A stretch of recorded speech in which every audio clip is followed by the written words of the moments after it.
ఇది ఒక సబ్జెక్ట్. అలా సున్నితమైన మనస్సుతో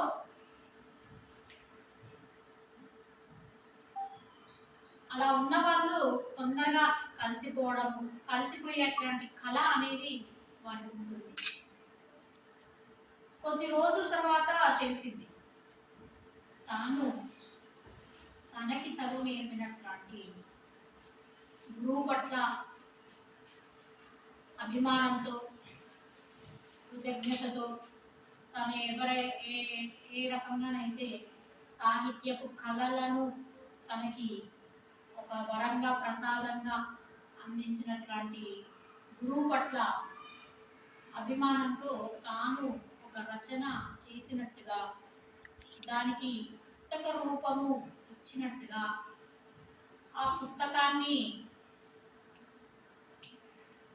ఎంతో మంది సాహితీవేత్తల మధ్యన ఆవిష్కరింపజేసి, ఎవరినైతే ఉద్దేశించి తను రచనను చేసి ఉన్నారో వారి గురువుకే అంకితము ఇవ్వడానికి ఒక సభను ఏర్పాటు చేసే అట్లాంటి క్రమంలో తాను పడినట్లాంటి శ్రమ, తనకున్నట్లాంటి ఆసక్తిని మేము అప్పుడప్పుడు గమనిస్తూ వచ్చాము.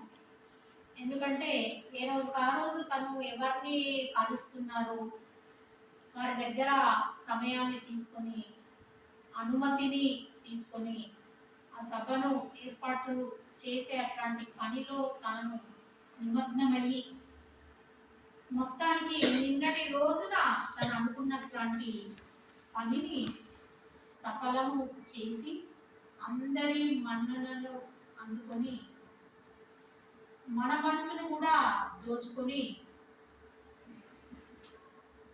మొత్తానికి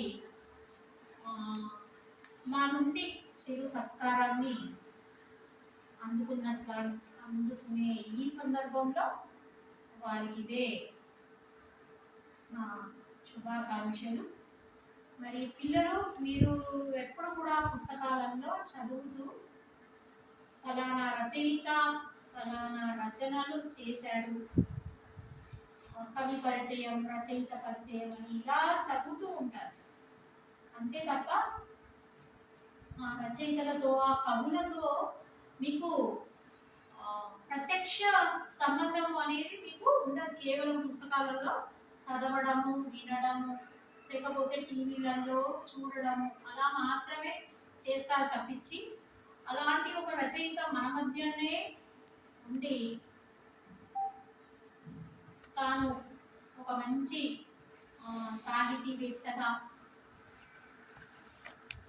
ముఖ్యంగా గురువు మీద ఉన్నటువంటి, తాను ఒక గురువుగా మారినప్పటికీ గురువు మీద ఉన్నటువంటి అభిమానాన్ని ఎంత మాత్రము మర్చిపోలేక ఆ గురువుకి సంబంధించినటువంటి రచన చేయడము అనేది ఒక మంచి శిష్యురాలిగా, మీకు సేవలు అందించే ఒక గురువుగా, ఒక రచయితగా, అలా కాకుండా మన పాఠశాలలో జరుగుతున్నటువంటి రకరకాల కార్యక్రమాల్లో తను వచ్చినప్పటి నుండి కూడా ఏదో ఒక రకమైన క్రియేటివ్ ఆలోచన చేస్తూ,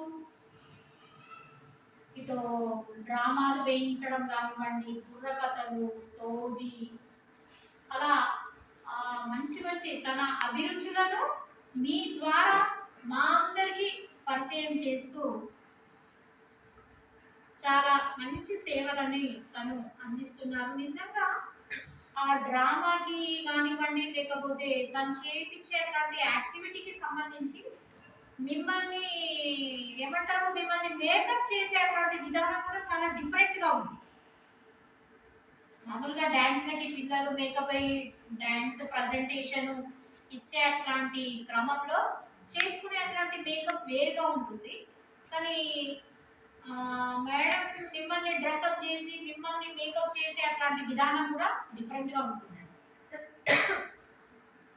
అది నాకైతే నిజంగా పర్సనల్గా చాలా నచ్చింది. మరి ఒక మంచి భాషతో ఒక చిన్న ఎగ్జాంపుల్ అంటే దీన్ని ఎగ్జాంపుల్ కూడా అన్నారు, ఒక సందర్భం ముఖ్యంగా ఒక భాషను బోధించే అట్లాంటి ఒక ఉపాధ్యాయుల మాట తీరు ఉపయోగించే అట్లాంటి పదజాలం ఉచ్చారణ ఏ రకంగా ఉండాలి అనేది, ఎందుకంటే పిల్లలు ఆ ఉచ్చారణ విధానాన్ని వింటూ నేర్చుకోవడం అనేది జరుగుతుంది. నాకు తెలిసినట్లాంటి నేను పనిచేసినట్లాంటి ఒక పాఠశాలలో ఒక తెలుగు మేడం, కరెక్ట్ గా చెప్పాలంటే ఆ మేడంకి కూడా చెప్పలేనంత నాలెడ్జ్ ఉంది, చాలా నాలెడ్జ్ తన సబ్జెక్టుకి సంబంధించి. తన తన తెలుగు భాషలో తనకి ఒక రకంగా చెప్పాలంటే ఉద్దండురాలు, మంచి స్టఫ్ ఉన్నది సబ్జెక్ట్. తనేంటి ఇలా ఎవరైనా రిటైర్ అవుతున్నప్పుడు వాళ్ళకి సంబంధించినటువంటి దాన్ని ఏమంటారు, సన్మాన పత్రం, సన్మాన పత్రాన్ని చాలా మంచి భాషలో, ఐ మీన్ మంచి పదజాలంతో రచించే అట్లాంటి స్కిల్ ఉంది. అప్పటికప్పుడు పద్యాలు కట్టి పాడేంత ఉంది తనకి. బట్ తను మాట్లాడేటప్పుడు పాటలు చెప్పేటప్పుడు ఉచ్చారణ అనేది అస్సలు బాగుండదు. ఒక ఆఫీసర్ తన క్లాస్ ని అబ్జర్వ్ చేసి తనకు ఒక సలహా ఇచ్చి వెళ్ళిండు అనమాట. ఏంటంటే అమ్మ మీరు మాట్లాడే తీరు, అంటే మీ భాష తీరు, మీరు ఉచ్చరించే విధానం, మీరు ఉపయోగించే పదజాలాన్ని మీరు మార్చుకోవాలి అని చెప్పండి. అట్లా లాంగ్వేజ్ టీచర్కి లాంగ్వేజ్ ప్రజెంటేషన్ అనేది చాలా చాలా చాలా ఇంపార్టెంట్. ప్రతి టీచర్కి చాలా ఇంపార్టెంట్, అందులో లాంగ్వేజ్ టీచర్స్కి చాలా ఇంపార్టెంట్. ఎందుకంటే ప్రతి నాన్ లాంగ్వేజ్ని మనం లాంగ్వేజ్ని అప్లై చేస్తూ చదువుతూ ఉంటాం. మరి నిజంగా మేడం మాట్లాడేటప్పుడు తను మాట తీరు, ఉచ్చరించే విధానం అనేది చాలా సున్నితంగా, ఆసక్తికరంగా, వినసొంపుగా చాలా బాగా ఉంటుంది. మరి తను అలా మాట్లాడుతున్నప్పుడు మాట్లాడే విధానాన్ని మీరు కూడా గమనించి చక్కగా, ఎందుకంటే పిల్లలు అనుకరణ ద్వారానే నేర్చుకుంటారు. మీకు నచ్చిన టీచర్లని, సార్లని మీరు అనుకరిస్తూ నేను వాళ్ళలాగా మాట్లాడాలి, వాళ్ళలాగా ఉండాలి, వాళ్ళలాగా నేర్చుకోవాలి, పెద్ద అయిన తర్వాత వాళ్ళలాగా కావాలి అని అనుకుంటూ ఉంటారు పిల్లలు. వాళ్ళకి తెలియకుండానే అనుకుంటూ ఉంటారు. ప్రతి స్టూడెంట్ కూడా వాళ్ళకి నచ్చినటువంటి ఒక టీచర్, సార్ ఎవరో ఒకరు ఉంటారు. అలా మీకు చాలా మందికి ఇష్టమైన టీచర్గా విజయలక్ష్మి మేడం ఉంటారని అనుకోవడంలో ఎలాంటి డౌట్ లేదు.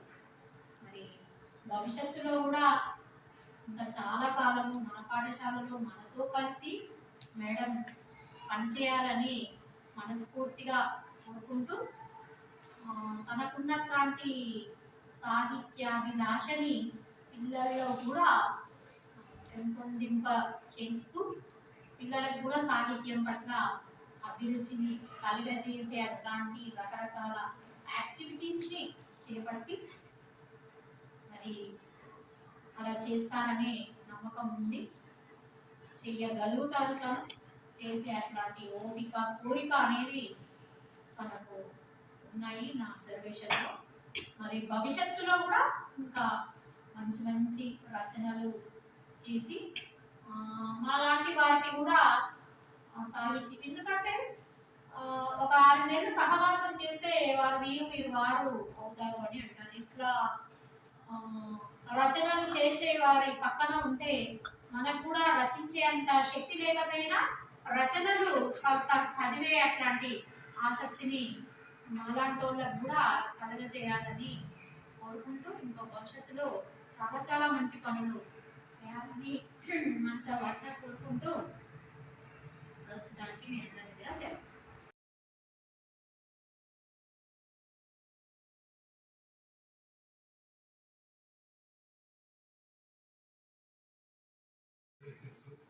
సో మేడం గారు అలాగా తన కుటుంబ బాధ్యతలు నిర్వహిస్తూ, ఇటు ఉపాధ్యాయులుగా పాఠశాలలో విధులు నిర్వహిస్తూ, మరియు సాహిత్యం పట్ల తనకు ఉన్న మక్కువతో రచనలు అంటే పద్యాలు రాస్తూ, మరి ఆ పద్యాలు కూడా ఒక శతకం అంటే 100 పద్యాలు అంటే ఎక్కువ రాసి, మరియు ఆ రాసినటువంటి పుస్తకాన్ని ప్రచురించి అది కూడా మరి గురువు గారికి తమ గురువు గారి పేరు మీద గురువు గారికి అంకితం చేయడం అంటే ఇది చాలా అతిశయోక్తి కాదు. ఓకే, సో మరి అంత నిన్న నేను అక్కడ కార్యక్రమంలో భాగస్వామ్యం అయ్యాను.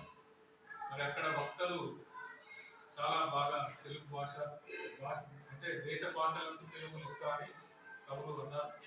మరి అదేవిధంగా మరి మేడం గారు రాసినటువంటి పద్యాలను కూడా వాటి భావాన్ని కూడా నిన్న వక్తలు మాట్లాడుతూ మేడం గారు రాసినటువంటి ఒక వక్త మాట్లాడిన సందర్భంలో మేడం గారు రాసినటువంటి 3 పద్యాలను చదివి వాటి భావాన్ని మాకు అంటే ఎక్స్ప్లెయిన్ చేయడం జరిగింది, అంటే దాన్ని వివరించడం జరిగింది. అది చాలా బాగా అనిపించింది. అయితే మేము చదువుతున్న పుస్తకం కానీ మాకు ఆ పద్యంలోని భావాలు మాకు అర్థం కాకపోవచ్చు. అయితే విన్నటువంటి అక్కడ వక్త మాట్లాడినటువంటి 3 పద్యాల భావాలు చాలా బాగా వివరించి చెప్పారు. అది ఎంతగానో నన్ను ఆకట్టుకుంది. నేను కొంత సమయం మాత్రమే అక్కడ కలిగాను ప్రోగ్రాంలో. ఒక 2-3 వక్తలు మాట్లాడేంతసేపు ఉండగలిగాను. తదుపరి వేరే కార్యక్రమాలు కూడా నాకు వెళ్ళవలసి వచ్చింది. కానీ ఇంకా మొత్తం కార్యక్రమం నేను అక్కడే ఉండాలని నా మనసు బాగా ఆకట్టుకుంది ఆ ప్రోగ్రాం. సో ఆ విధంగా మరి మేడం ఇంత గొప్పగా మరి అదేవిధంగా తెలంగాణ తెలుగు భాష ఇప్పుడు కనుమరుగవుతున్నటువంటి సమయంలో మరి మేడం గారు చక్కని రచన చేసి తెలంగాణ భాష తెలంగాణ సాహిత్యాన్ని కాపాడుతున్నందుకు అక్కడ వక్తలు మేడం గారిని అభినందించడం జరిగింది. సో అదేవిధంగా మేమందరం కూడా మన పాఠశాల పక్షాన ఉపాధ్యాయుల పక్షాన మేడం గారిని మనస్ఫూర్తిగా అభినందిస్తున్నాం. మరి ఇలాగే ఎన్నో రచనలు చేయాలని చెప్పి మరి మన తెలంగాణ తెలుగు భాషను కాపాడాలని చెప్పి తదుపరి వారి భారత తెలంగాణ తెలుగు పౌరులకు సాహిత్యాన్ని అందించాలని చెప్పి కోరుకుంటూ ఒక పద్యం తెలుగులో ఉప్పు కప్పురము నొక్క పోలికము చూడ చూడ రుచులు జాడదీరు పురుషులందు పుణ్య పురుషులు వేరేగా విశ్వదారులు ఆమోదించారు. సో మరి మేడం తెలుగు సాహిత్యానికి తెలుగు భాషకు తన సాహిత్యాన్ని అందించి ఒక పుణ్య స్త్రీగా పేరు వచ్చారని చెప్పి నేను ఈ సందర్భంగా తెలుగు భాషకి పుణ్యం చేసుకున్నట్టుగా నేను వారిని అభినందిస్తున్నాను. తదుపరి ఇంకా ఎలాంటి రచనలు చేసి మరి మంచి పేరు ప్రఖ్యాతలు ఉండాలని చెప్పి మనస్ఫూర్తిగా కోరుకుంటూ మేడం గారికి మరి మాకు నిన్నటి ప్రోగ్రాంలో పాల్గొనే అవకాశం మాకు కలిగించినందుకు తన ఆహ్వానం ద్వారా మేడం గారికి ధన్యవాదాలు తెలియజేసుకుంటున్నాం. Thank you madam.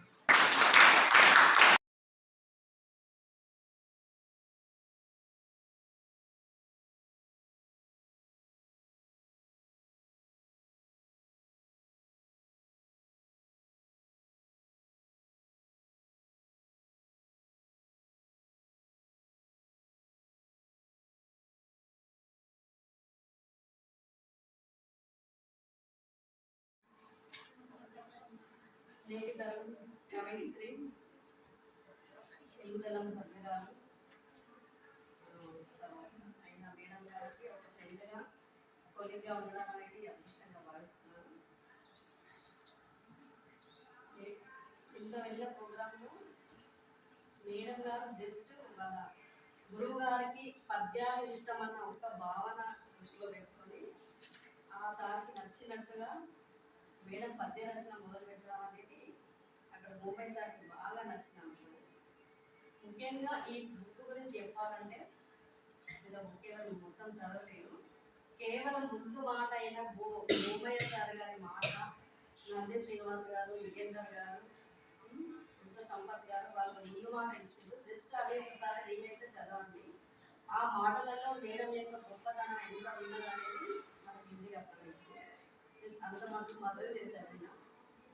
అంత గొప్ప సాహితీవేత్త భూమయ్య గారు మాట్లాడిన విషయాలు చాలా బాగా నచ్చారు.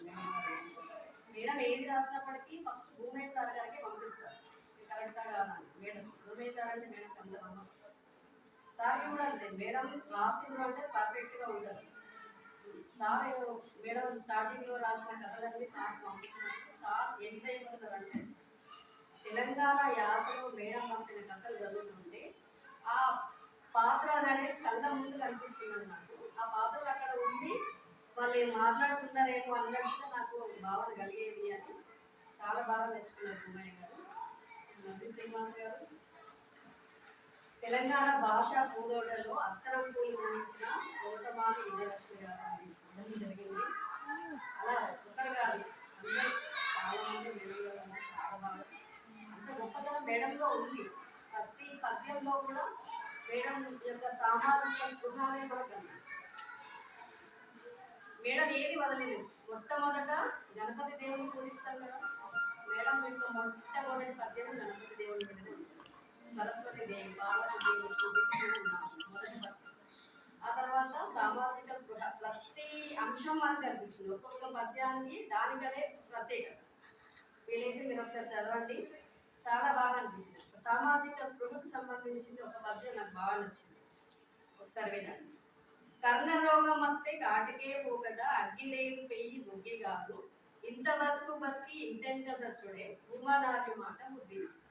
అర్థమైందేమమ్మా? కర్ణరోగం మీన్స్ కరోనా రోగం వచ్చిందా?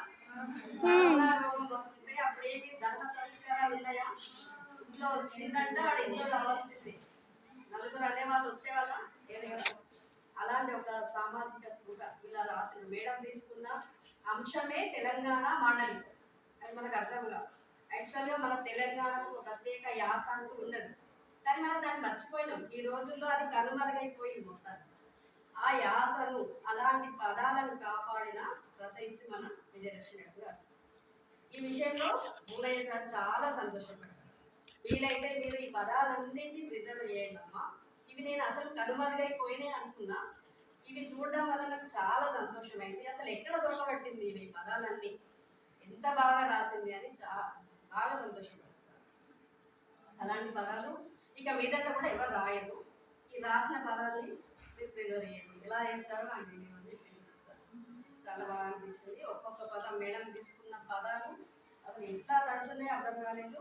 మేడం అన్ని వికృతి పదాలు తీసుకుంటారు. ఇంకా సాహితీవేత్త గిరిజా మనోహర్ గారు కూడా చాలా బాగా మేడం గారి నుంచి మాట్లాడారు. మేడం తీసుకున్న మేడం ఆ యాస అనేది, యాసలో ఆ మాండలికంలో పద్యాలు రచించడం అనేది ఒక ప్రయోగం. ఈ రోజుల్లో చూసిందా, మన తెలంగాణ భాష మనం కొంచెం యాసలో మాట్లాడగానే ఎదుటి వాళ్ళు నవ్వుతారు. చూసిందా, వచ్చినవా వచ్చినవా అంటే నవ్వుతాం కదా మనమే. మనం మాట్లాడే భాష అంతా మిక్సింగ్ అయి ఉంటుంది. చూసినావా వచ్చినవా అంటుంది. వచ్చినవా అనేది మన యాస, అది మన తెలంగాణ యాస. కానీ మనం దాన్ని పక్కకు పెట్టేసి మనమేదో ఇంగ్లీష్ కలుపుకొని 4 ముక్కలు ఇంగ్లీష్ మాట్లాడితేనే గ్రేట్ అన్నట్టుగా మనం అట్లా అలవాటు పడుతున్నాం. కానీ ఏంటిది మన తెలంగాణ ప్రత్యేక భాష తెలంగాణ మాండలికం. మనకు ఒక ప్రత్యేకమైన రోజు కూడా ఉంది తెలుసా మీకు? తెలంగాణ భాషా దినోత్సవం ఎప్పుడు జరుపుకుంటాం? September 9th. సెప్టెంబర్ 9th మనం తెలంగాణ భాషా దినోత్సవంగా జరుపుకుంటాం. ఆ రోజు ఎందుకు జరుపుకుంటామంటే కాళోజీ గారి జయంతి. తెలంగాణ ప్రజా కవి ఎవరు? కాళోజీ. కాళోజీ గారి జయంతి సందర్భంగా మనం ఆ రోజు తెలంగాణ భాషా దినోత్సవం జరుపుకుంటాం. కాళోజీ గారు కూడా బాగా తపన పడతారు మన భాష, మన తెలంగాణ మాండలికం మీద రచనలు చేసేవారు. ఆయన కూడా పట్టుబట్టి గిట్లనే రాయాలి, గిట్లనే రాస్తా అనే పద్ధతి ధోరణి ఉంటుంది. ఆ ధోరణియే ఆ కాలంగానే కాళోజీ గారే విజయలక్ష్మి మేడంలో పూనిండ్రేమో అని మన నంది శ్రీనివాస్ గారు ఇప్పుడు రాసిండ్రు. అదే మాట మీకు చెప్తున్నా. అలా పూని ఇలా రాసిండ్రేమో మేడం గారు. అంత మంచి పదాలను తీసుకుంటారు. కాళోజీ గారు పూనిండ్రేమో అన్నట్టుగా వర్ణించడం జరిగింది. మీకైతే ఒకసారి చదవండి. ఒక గొప్ప కవయిత్రి మనతో మన స్కూల్లో ఉండడం అనేది అదృష్టంగా భావిస్తున్నాం.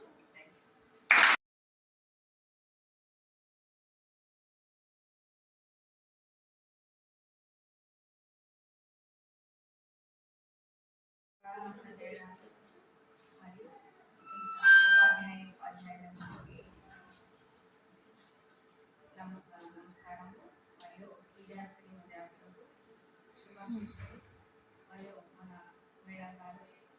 సన్మానం అయినటువంటి మేడం గారికి కూడా ప్రత్యేకమైనటువంటి నమస్కారం. మరి మేడం గారు ఇంత గొప్ప అవకాశం ఇక్కడ నిలబడి మాట్లాడేటువంటి అవకాశం ఇచ్చినందుకు ముందుగానే ఫస్ట్ ధన్యవాదాలు. ఎందుకంటే అసలు మేడం చూస్తే అసలు ఈ బుక్ మేడమే రాసిందా అనిపిస్తుంది నాకు. అంటే గొప్పవారి యొక్క విధి విధానం అట్లా ఉంటుంది. వాళ్ళని చూడగానే అసలు ఏంటిది వీళ్ళు ఇంత చేయగలుగుతారా అసలు అనేటువంటి భావన ఏర్పడుతుంది.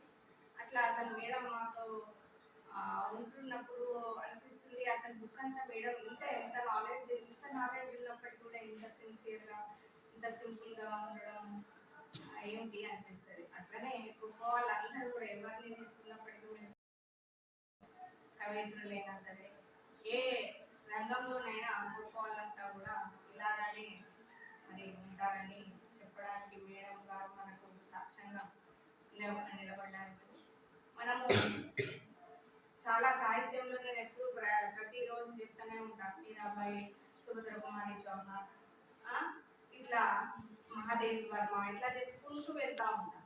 అందులో మరి మేడం గారిని కూడా మనం ప్రత్యక్షంగా మనం ఇట్లా మేడం గారి గురించి మనం వినడం ఉనికి విశేషత ఉనికి పరిచయం అని అంటూ ఉంటారు కదా. అట్లనే మేడం గారి కూడా ఈరోజు అట్లాంటి ఉదాహరణకు మరి పేరుగా ఉన్నందుకు నిజంగా నేను చాలా సంతోషపడుతున్నా. ఇలాంటి రచనలు మేడం ఇంకెన్నో కూడా చేస్తూ మేడం సంతోషంగా వాళ్ళ ఫ్యామిలీతో ఆయురారోగ్యంగా ఉండాలని అందరి భగవంతులకు కటాక్షాలు భగవంతుల మేడం మీద ఉండాలని ప్రత్యేకంగా భగవంతుని కోరుకుంటూ ముగిస్తున్నాను.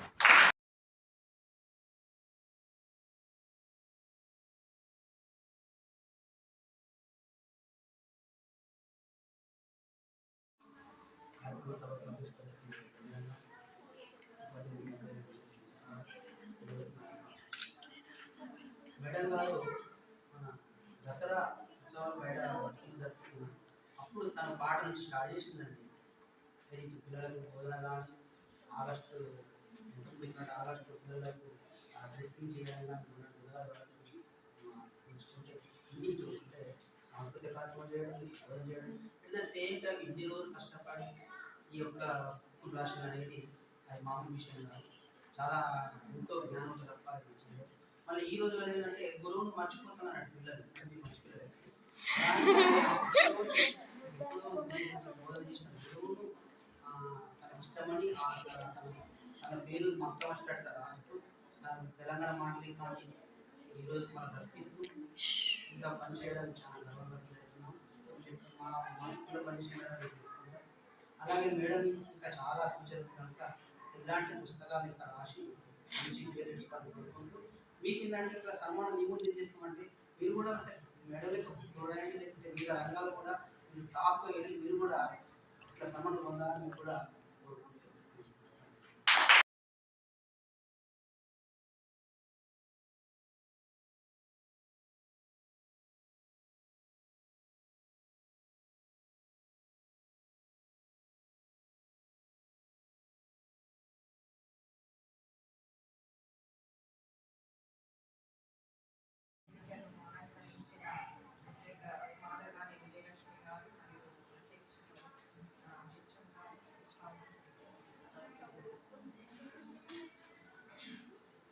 ఈరోజు మనం ఇక్కడ జరుపుకుంటున్నామంటే ఒక గొప్ప కార్యం ఇది. మీ ముందెందుకు జరుపుతున్నామంటే చాలా మందికి చాలా కోరికలు ఉంటాయి. అందరి గురించి ఎన్నో కళలు అంటున్నారు, కానీ నెరవేర్చుకునే వాళ్ళు కొద్ది మంది. కళలు కనండి కనండి కనండి అంటేనే ఉన్నాం, కానీ ఎక్కడికి పోతున్నాం?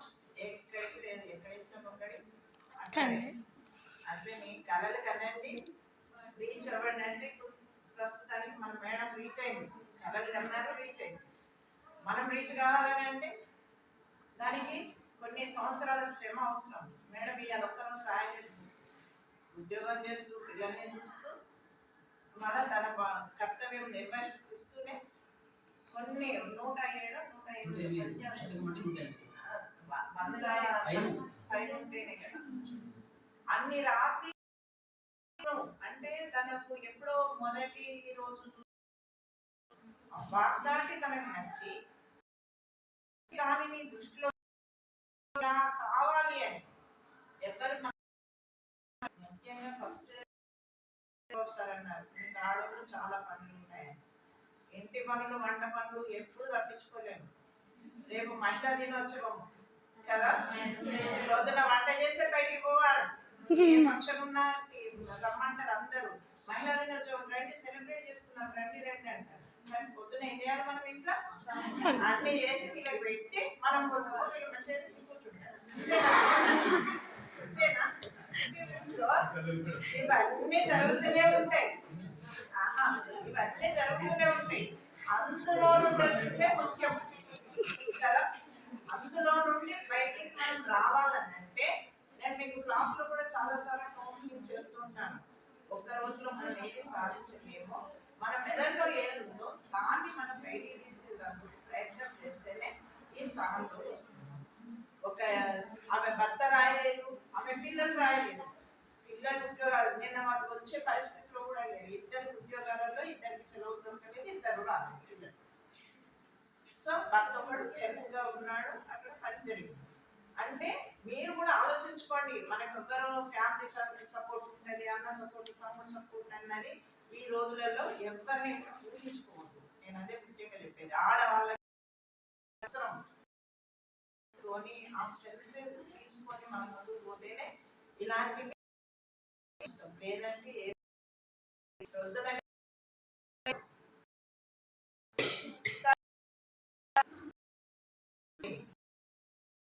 అంతే కదా, ఇవే పనులు ఉంటాయి. కాబట్టి మనం ఎక్కడ మైండ్ లో పెట్టుకొని అవి చేయాలి. ఇవాళ ఆ గురువును తల ఆహారం, ప్రతి మాట మనకు ఒక ఆహారం లాగా రాసింది. మొన్న బుర్రకథ మీరు చూసుంటారు, 10 సెంటెన్సెస్ నేను ఇచ్చాను, 10 నిమిషాల స్టోరీ బుర్రకథ రాయగలిగారు. అంటే మేడంలో ఎంత టాలెంట్ ఉందో దాన్ని బట్టి ఊహించిన. మేడం ఇక్కడ నుండి మనందరం కూడా ఇంకా వాడుకోవాలనుకుంటున్నా. నా బుర్రలో కూడా చాలా కథలు ఉన్నాయి కానీ నేను రాయలేకపోయినా. ఇలాంటి కథలు అందిస్తే మేడం రాసుకుంటారు. ఆ విషయంగా కూడా కొంత ముందుకు పోవాలనేసి అనిపిస్తుంది. కానీ మేడం చూస్తే రియల్లీ ఐఎమ్ ప్రౌడ్ ఆఫ్ అని మాటల్లో చెప్పలేను అంత ఆనందం ఉన్నది. ఎందుకంటే నాలో ఉన్న కోరిక తను నెరవేర్చింది అన్న ఫీలింగ్ వచ్చింది నాకు. ఎందుకంటే నాకు తెలుగు రాదు, అంత అసలే రాదు. కానీ మామూలుగా ఏదో పిల్లలే చెప్పాను మాత్రమే మేడం రాసిన రాత కానీ, ఆ ముక్కులు కానీ, ఆ భాష కానీ, ఆ భాష అయితే ఇంకా నాకు అసలు రాసినా కూడా ఆ మేడం చెప్పినట్టు నాకు అసలు చెప్పరా. సో అటువంటి స్థితిలో నేను ఉన్నాయి. చెప్తుంటే ఈ ఆశ ఎక్కడ మర్చిపోతామో అని అంటుంది. ఎందుకంటే కొన్ని అరక అంటే మనకు రాదది, అది ఆంధ్ర పదము. అరక అంటే నాగలి అని. ఈ గడ్డపార ఇవన్నీ వాడుతుంటాం. ఈ పదాలు ఇక్కడనే అవన్నీ కూడా మనము దాచిపెట్టుకోవాల్సిన. మళ్ళీ ఒక డిక్షనరీ అవసరం, తెలంగాణకు ఒక డిక్షనరీ అవసరం ఈ భాషకు. ఎందుకంటే ముందు ముందు తరాలు అందరు ఒక డిక్షనరీ కూడా ఇప్పుడు మేడం తయారు చేయాలి, ఈ తాత్పర్యాలు రాయాలి. మేము కూడా మేడం ప్రోత్సహిస్తూ ఇప్పుడు ఆల్రెడీ నిన్న భూమయ్య గారు పెట్టారట. ఇక బరువులన్నీ మేడం ఎప్పుడు తీర్చుకుంటారు. మేడం మీరు మీతో మేము పనిచేస్తున్నా ఉన్నది. ఇక ముందు ముందు కూడా కూర్చుని మీరు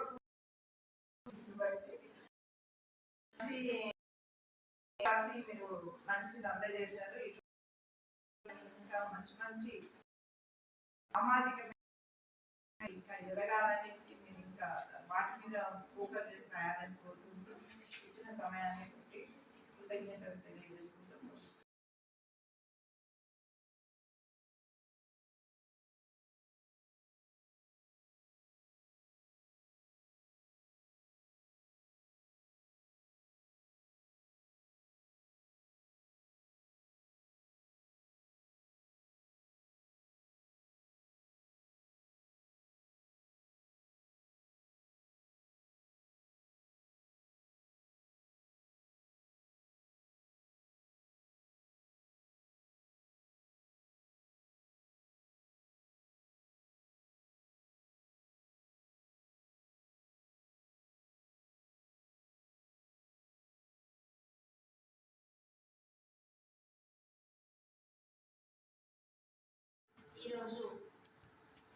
భూమనాయ శతకం పుస్తకావిష్కరణ సందర్భంగా నన్ను ఘనంగా సన్మానించినందుకు ఉపాధ్యాయులందరూ ధన్యవాదాలు.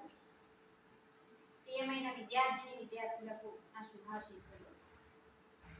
ఆచార్య హనుమానుల భూమయ్య గారు నాకు పీజీలో గురువు. అంతకంటే ముందు నుంచి వస్తా. మీ వయసులో ఉన్నప్పుడు, నేను 9వ తరగతిలో ఉన్నప్పుడు కొంపెల్ల రామకృష్ణమూర్తి గారు ఆయన వచ్చిన చదివారు. ఉన్న పిల్లలు చాలా నవ్వారు. ఒక 4-5 నవ్వలేదు. ఇట్లనే నిశ్చలంగా అట్లనే ఉండిపోయారు.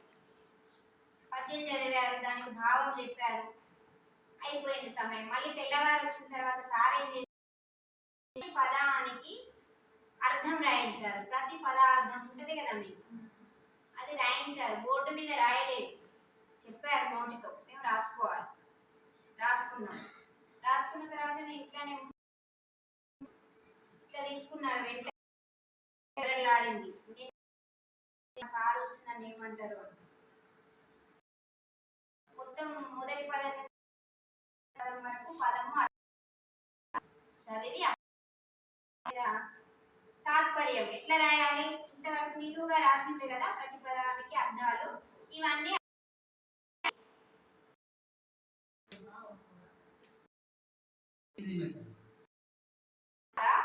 సార్ పద్యం చదువుతున్నప్పుడు కానీ తప్పాలి అక్షరం కింద వేలు పెట్టకపోతే చాలా కోప్పడతారు. అబ్బాయిలనైతే కొట్టిన రోజులు కూడా ఉన్నాయి వేలు పెట్టకపోతే. ఎందుకంటే కూడా చాలా సార్లు కంటితో చూస్తాం అక్షరాన్ని, వేస్తాం. అందువల్ల ఈ వేలు నుంచి నాడీ వ్యవస్థ ద్వారా మెదడుకు చేరుతుంది ఆ జ్ఞానం.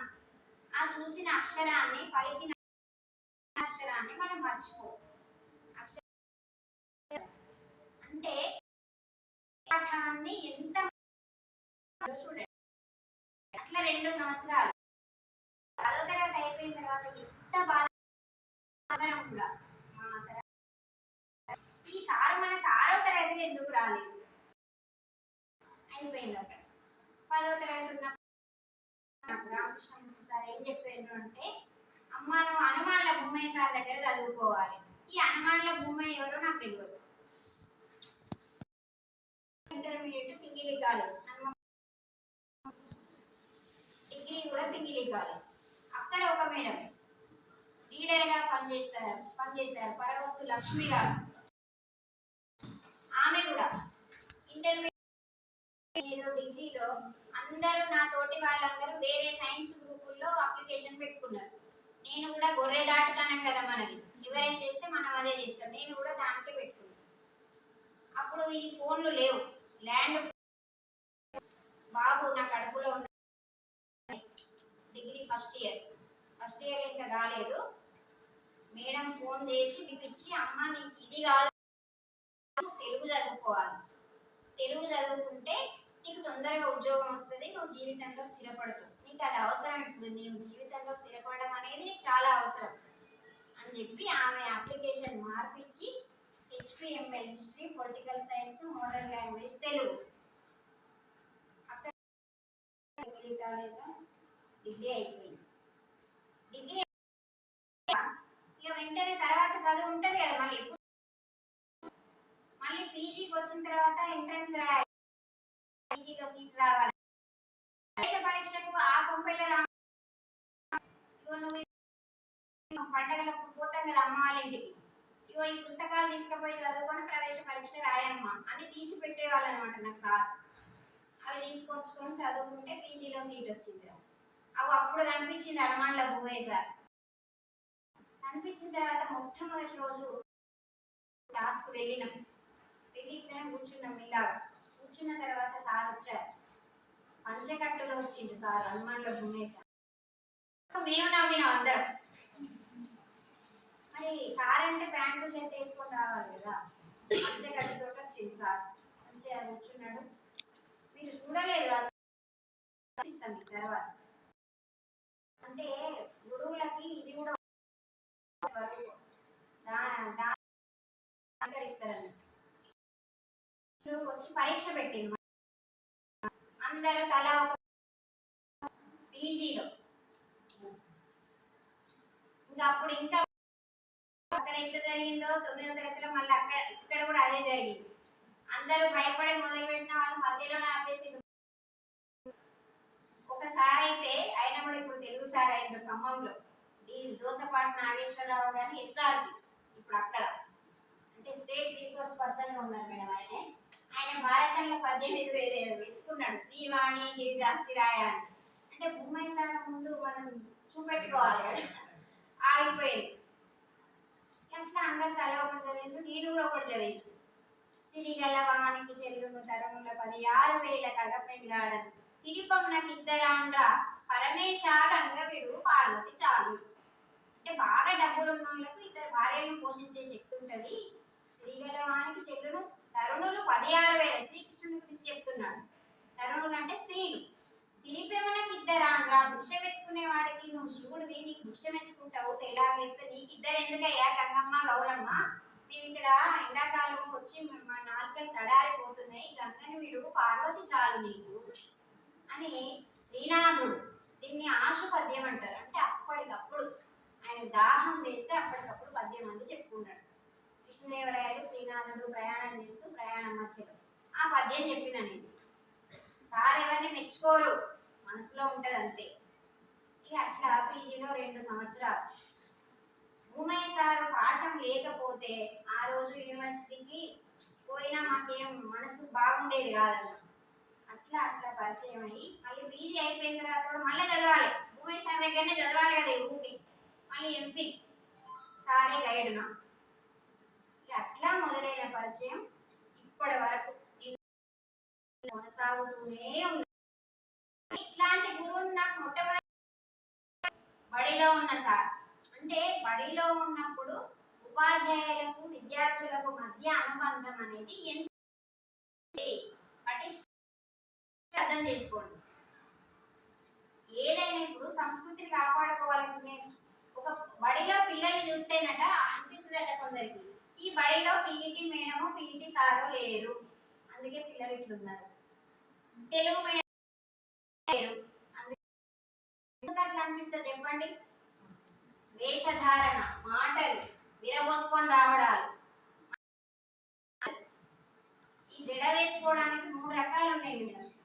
2 జడలు వేసుకునే వయసు ఎక్కడి వరకు, ఒక జడ వేసుకునే వయసు ఎప్పటి నుంచి ఎప్పటి వరకు, జుట్టు ముడి వేసుకునే వయసు, లాభాలు నష్టాలు, ఇవన్నీ కూడా మన తెలుగు సంస్కృతిలో ఉన్నాయి. ఈ పుస్తకం రాయడం ఇది నేను పని కట్టుకొని రాయలేదు. తెలుగు సార్ బడిలో పాఠం చెప్పిన తెలుగు సార్ గురించి ఒక వ్యాసం రాస్తున్నా. నాకు నచ్చిన గురువు రాయమని చెప్పింది ఒకసారి డాక్టర్ మడత భాస్కర్. అమ్మ అందరు రాయండి మీ గురువు, మీకు ఇష్టమైన గురువు తెలుగు సార్ అని కాదు, మీకు సైన్స్ టీచర్ ఎవరైనా సరే. నేను ఆ తెలుగు సార్ గురించి రాస్తున్నామ్మా. రాస్తుంటే అనుకోకుండా వ్యాసం రాస్తున్నప్పుడు ఈ మకుటం భూమన అనే మాట బుద్ధి మాట అనే మకుటము నాకు ఎందుకో తలలోకి వచ్చింది. ఆ వాక్యం బాగున్నది కదా, అభిరామ వినురవే మాట బుద్ధి మాట, దాన్ని అట్లా పెట్టుకున్నా పదిలంగా. పూర్తయిన తర్వాత ఈ మకుటం వచ్చిన తర్వాత కథలు మన మేడం చెప్పినట్టు ఈ పద్యాల కంటే ముందు నేను కథలే రాసిన మన తెలంగాణ యాసలో. కాకపోతే ఏవి పత్రికలు ఇవ్వలేని భూమయ్య సార్కే పెట్టేటోని, సారే చదువుకొని చాలా ఆనందపడేటోడు, మిగిలిన పిల్లలకు చెప్పుకునేవాడు కావచ్చు. సరే ఇట్లా అయిన తర్వాత ఏ యాసలో వస్తుంది అంటే ఇప్పుడు మీకు ఉన్నాయి కదా, వాటికి కింద భావం అని ఉంటది ప్రతి పద్యం కింద, దాన్నే టీకా. మరి అట్లా రాసి ఉన్న పద్యాలే ఉన్నాయి కదా. పూర్వ కవులు అందరూ కూడా ఇప్పటి వరకు కూడా పద్యాలన్నీ గ్రాంధిక భాషలో ఉన్నాయి కదా. మరి నాకు ఈ భాషలో కాదా, అసలు ఇవి పద్యాలేనా, వీటి పద్య లక్షణాలు చందో లక్షణాలు ఉండాలి కదమ్మా. అన్ని అన్ని ఛందస్సు. మరి ఏం చేయాలి అని చెప్పి ఒక 50 పద్యాలు అయిన తర్వాత సార్ పంపించింది ఫోన్లో. సార్ చదివి పడ్డారంటే పద్యాలు నేను చెప్పిన నీకు వచ్చినట్టు రాయి ఒకటే మాట అన్నారు. అప్పటి నుంచి 120 మరి ఏం చేద్దాం వీటిని. పండితులు బయటికి వచ్చిన తర్వాత విమర్శలు వస్తాయి అంటారు, ఇట్లా రాయవచ్చును అని మధ్య ఆలోచనలు. సరే ఏమైతే అది అయింది అనుకుందాం, అందరికి అనేది తర్వాత సంగతి. అచ్చు వేద్దామని చెప్పి అచ్చు వేసే కార్యక్రమం అయింది. నిన్న ఆవిష్కరణ అయింది, అంకితం కూడా సార్కి ఇవ్వడం జరిగింది. అయితే నిన్న వేదిక మీద తెలిసిన విషయాలు, కొత్త విషయాలు తెలిసిందని నాకు కూడా. ఏంటిదట అంటే ఇంతవరకు ఈ భాషలో ఎక్కడ ఏవి రా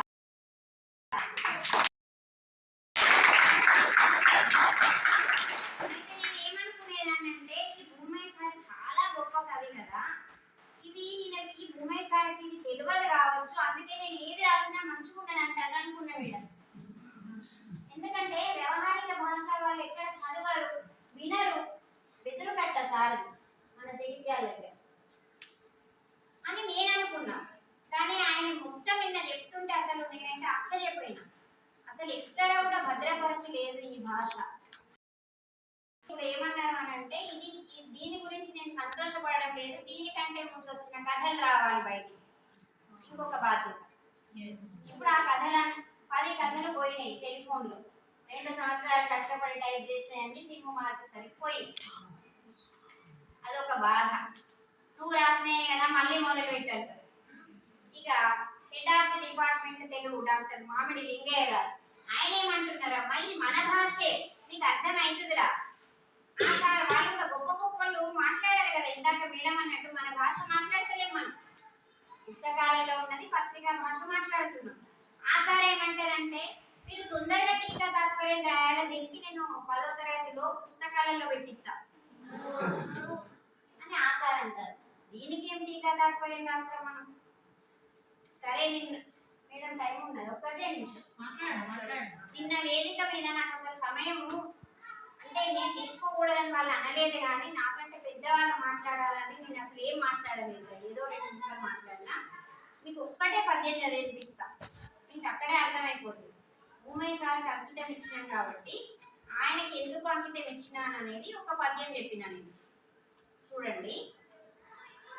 పానమేడ ఉండే పద్యాని కంటేను పానమోలే పాడి పాట చేసి బుద్ధి నేర్పెటోళ్ళు భూమయ్య కాడనే పాఠమంటే చూడు పద్యమోయ్.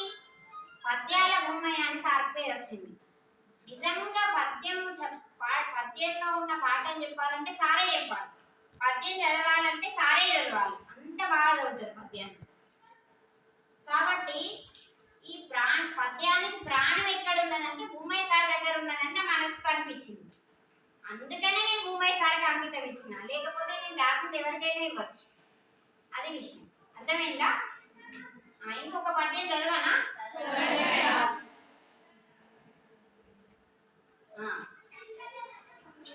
పాత పాటలింటే పండుగోలుండేది, ఇప్పుడైతే పాట గెదుమ బట్టే చెవులు గిల్లు మాని చెమటల్లు రావట్టే భూమనారు మాట బుద్ధి మాట. ఏమన్నా అర్థం కాని పదాలు ఉన్నాయా? టీకా తాత్పర్యం అవసరం లేదు కదా, కాబట్టి చదవండి. పాలు బెల్లమేసి పాశమండంగనే గురుగులల్ల పెరుగు ఉమ్మరించి, పాలు బెల్లమేసి పాశమండంగనే గురుగులల్ల పెరుగు ఉమ్మరించి, ఇస్తరాకు బువ్వ ఇందు బోనము లెక్క, ఇస్తరాకు బువ్వ ఇందు బోనము లెక్క భూమనారి మాట బుద్ధి మాట. పాలు బెల్లం వేసి మనం బెల్లం అన్న వండుకోమారా, పరమాన్నం అంటాం మనం కదా. అదే మరి ఆ పాశం అంటే ఏంటి, పరమాన్నం. దాని మీద మన గురుగులలో పెరుగు ఉంటది కదా, మట్టి గురుగులలో ఆ పెరుగు ఉమ్మరిస్తే ఎట్లుంటది అని చెప్పి. అయితే ఒక్కొక్క పద్యంలో ఒక్కొక్క భావం ఉన్నది. అవి నేను ఊహించి పెట్టుకొని రాసినవి కాదు, మనసుకు వచ్చింది రాయకుండా ఉండలేను. రాని దాని గురించి పట్టుకొని ఆలోచించాను. ఇది ఇక ఇంతటితో ముగిస్తూ మీ అందరూ నాకు ఇంత ఘన సన్మానం చేసినందుకు, మీ అందరూ ఓపికగా కూర్చున్నందుకు అందరికీ ధన్యవాదాలు చెప్తూ